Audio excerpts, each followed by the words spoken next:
Pace ebene saudara dan saudari terkasih. Hari ini kita memperingati pesta Santo Antonius dari Padua. Saudara dan saudari terkasih, dalam Injil Markus yang kita dengar pada hari ini, Injil Markus bab 16 ayat 15 sampai 20 membawa kita kepada saat-saat terakhir Yesus bersama para murid sebelum ia naik ke surga.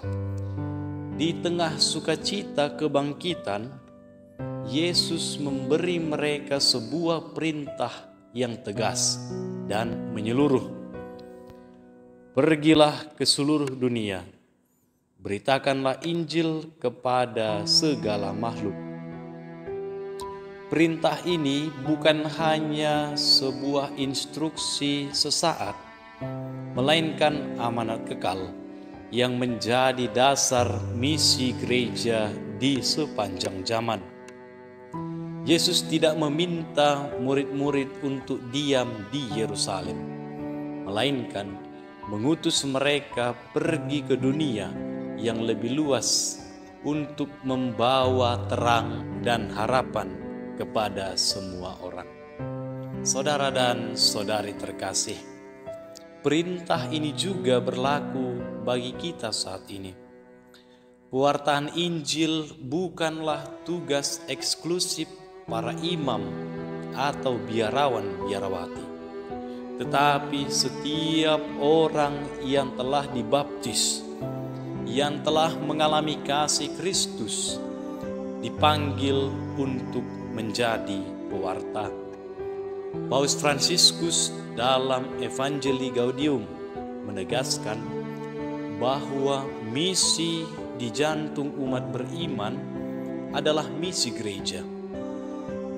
Jadi setiap orang adalah misionaris sejauh ia telah mengalami kasih Allah dalam Yesus Kristus. Maka tugas mewartakan Injil adalah tanggung jawab seluruh umat Allah. Saudara dan saudari terkasih, Yesus juga menyebutkan bahwa mereka yang percaya dan dibaptis akan diselamatkan. Baptisan bukan hanya ritual lahiriah, tetapi tanda masuk ke dalam hidup baru bersama Kristus.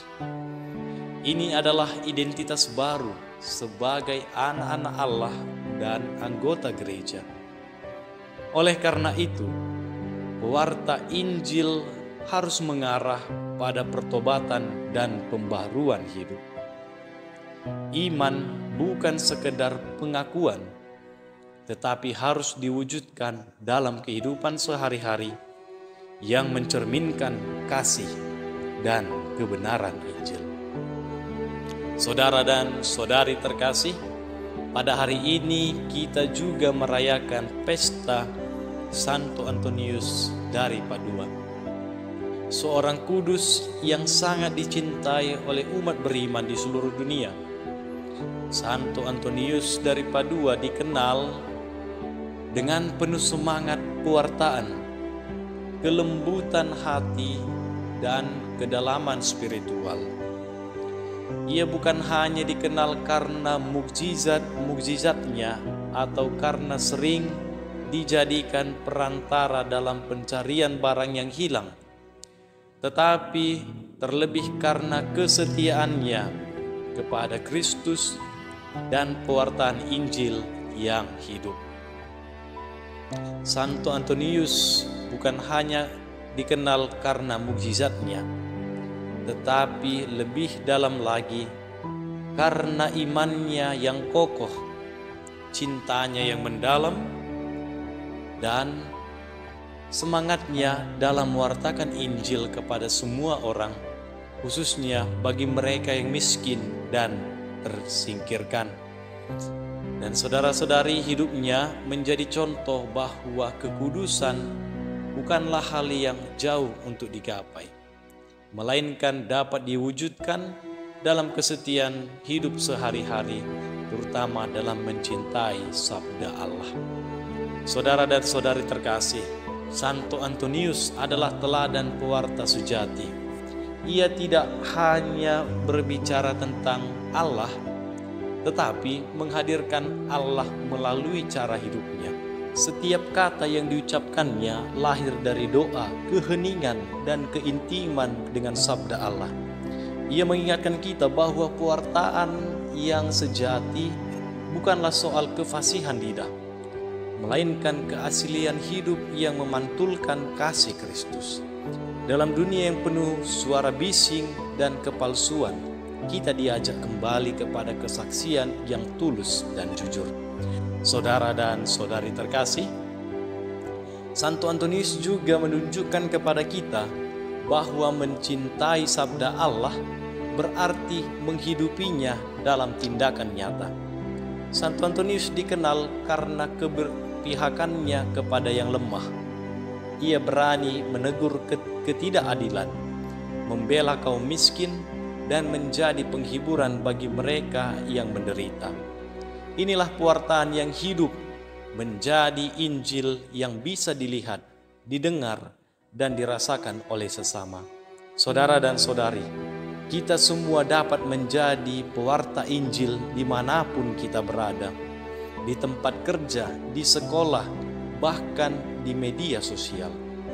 Pewartaan Injil tidak selalu berupa khotbah ataupun katekese, tetapi seringkali justru yang paling kuat yakni lewat tindakan kecil yang penuh kasih, mendengarkan dengan empati, memaafkan yang menyakiti, atau menunjukkan integritas dalam kehidupan setiap hari.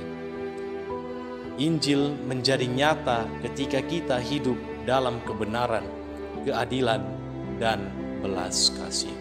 Saudara dan saudari, maka marilah kita menanggapi panggilan ini dengan penuh iman dan keberanian. Marilah kita menjadikan hidup kita sebagai Injil yang terbuka, yang dapat dibaca oleh siapa saja yang kita jumpai. Dan mari kita dengar kembali suara Yesus yang berkata kepada kita pada hari ini, "Pergilah ke seluruh dunia dan beritakanlah Injil kepada setiap makhluk." Amin. Semoga Tuhan memberkati kita. Pace Ebene.